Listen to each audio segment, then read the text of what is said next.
Kannst du mich hören, mein Engel?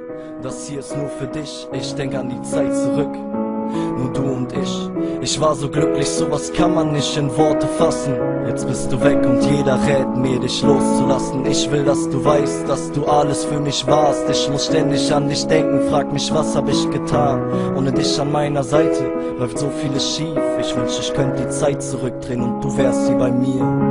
Wärst hier bei mir und ich könnte dich umarmen. Doch das alles ist vorbei und das nach fast einem Jahr. Ich kann dich einfach nicht verstehen.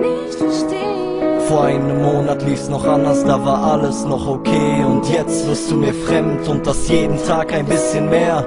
Ich halt's nicht aus, rede doch bitte mit mir. Es tut so weh zu wissen, dass du mich vergessen hast und ohne einen Grund zu nennen mich einfach so verlassen hast. Der Wecker klingelt, ich wach auf und muss an dich denken.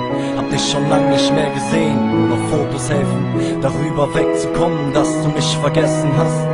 Ist nicht so einfach, weil du es mir nicht einfach machst. Mich fragen jeden Tag Leute, was ist mit euch passiert? Doch es gibt leider kein euch mehr und auch kein wir. Jetzt steh ich da und bin alleine, ganz ohne Glück. Doch ich werd kämpfen und kriege dich vielleicht zurück.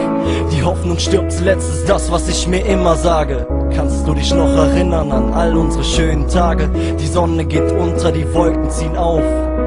In meinem Herzen ist der Himmel ganz grau, selbst spät nachts in meinem Traum seh ich dein Gesicht und kann an niemand anderes denken, außer an dich. Mir fällt es schwer, dich einfach gehen zu lassen, doch ich kann auch nichts daran ändern, wenn Gefühle verblassen.